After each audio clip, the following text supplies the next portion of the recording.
Watch this small bird lift off from a mudflat in Alaska and head out over the open Pacific. And here is the thing you have to understand about what it just did. It is not going to land again for 11 days. Not to rest, not to sleep, not to eat or drink one single drop of water. There is no island out there, no ship, nowhere to stop, just thousands of miles of open ocean in every direction. And if it comes down onto that water even once, it dies out there because it cannot take off again from the open sea. 11 days in the air, no land. One mistake from drowning the whole way. And it is doing this for the very first time in its life, as a baby, completely alone. I'm not going to tell you yet whether this one made it, but stay with me, because what this bird does to cross the biggest ocean on Earth is one of the most extreme things any animal has ever been recorded doing. And until we strapped a tracker to one, almost nobody believed it was even possible. But ready she's the fire, O pirates, godwit.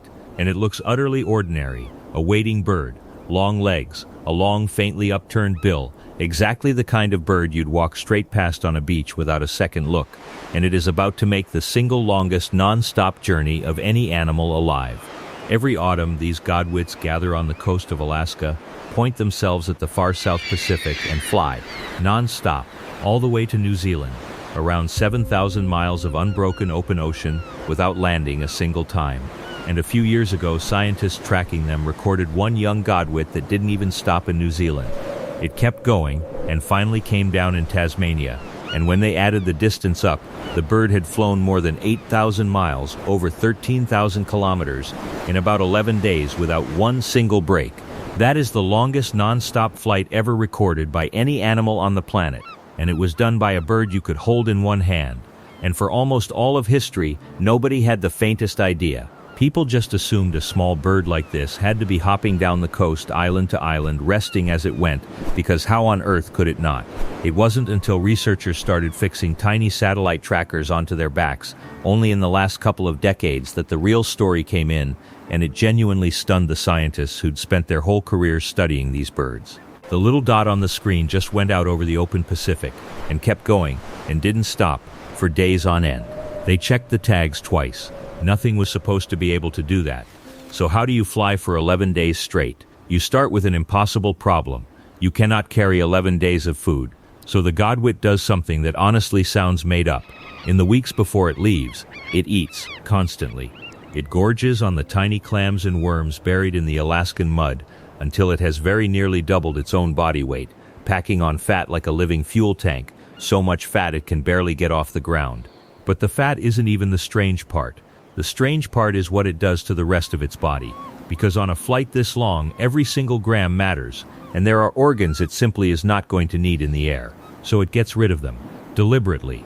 Its stomach, its liver, its kidneys, its guts, the entire digestive system it spent all summer using to fatten itself up, it lets them wither and shrink right down, because you do not need a stomach on a journey where you are never going to eat. And at the very same time, its heart and its flight muscles swell up bigger and stronger. It rebuilds itself from the inside out into a completely different animal, almost no gut, an enormous engine, and a body that is now mostly fuel. It is in the most literal sense taking parts of itself apart to make the trip. And then it waits. It waits for the weather.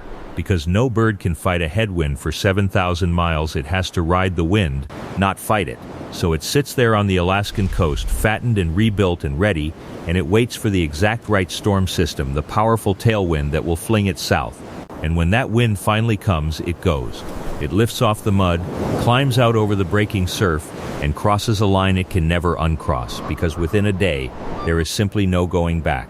There is no land behind it close enough to reach, and none ahead of it for thousands of miles. It has bet everything, all of it, on the open air.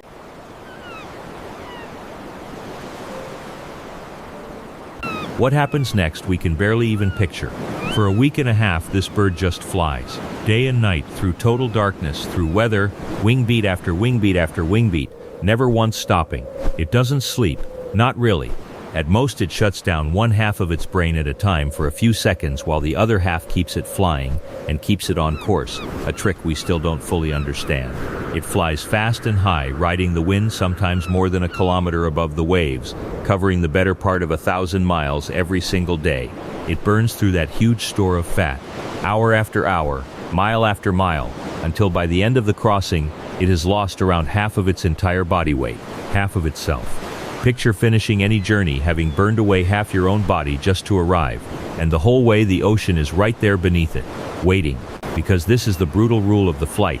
The godwit cannot land on water.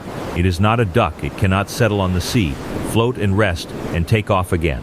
If it is ever forced down onto the open ocean, by exhaustion, by a storm too strong to ride, by burning through its fuel a few hundred miles too soon, that is the end of it. There is no second chance out there, nothing to climb back out onto.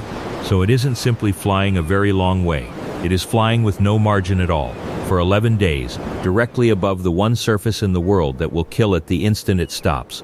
Everything has to go right. And now for the part that honestly stops me cold every time.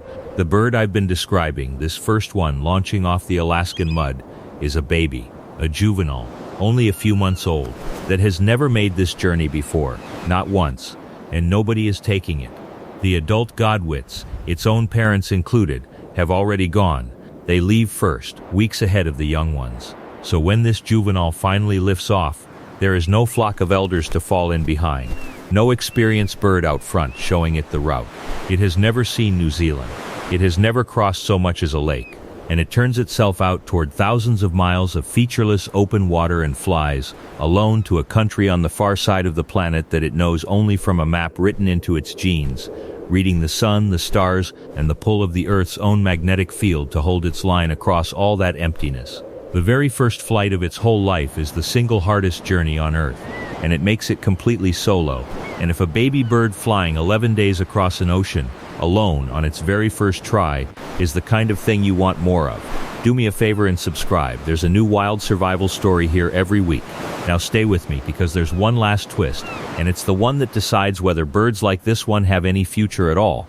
Because here's the catch with a machine that runs itself all the way down to half its weight.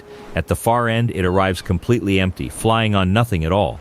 And to make this crossing again, because it will fly this round trip year after year for 10 years or more, it has to come down somewhere and refuel hard on rich coastal mudflats. First in New Zealand, and then on the long way back north, at a small handful of critical stopover sites strung around the edge of Asia. On that spring trip home, huge numbers of them funnel down onto the mudflats of the Yellow Sea, between China and the Koreas, to refuel for the final push, and a staggering amount of that mud has already been walled off and filled in for development, erased from the map in a single human lifetime. Every flat we lose there is fuel these birds never get, and those mudflats are exactly the kind of place that people drain, and wall off and bury under new coastline and new cities. Pull out just one link in that chain, one single stretch of mud, where a starving godwit was counting on landing to refuel, and the entire impossible journey falls apart. The bird can be the greatest endurance athlete on the whole planet, and still die halfway home simply because the one place it needed to stop and eat got paved over while it was gone. The flight is a miracle, but it is a miracle with absolutely no backup plan.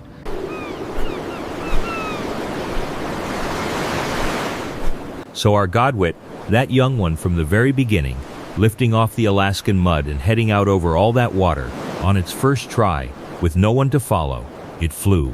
Through the nights, through the weather, half its own body burning away beneath its wings, the ocean waiting the entire way, and after 11 days in the air it crossed the last of the water and dropped, exhausted and light as a dead leaf, onto a mudflat in New Zealand it had never seen but had somehow always known.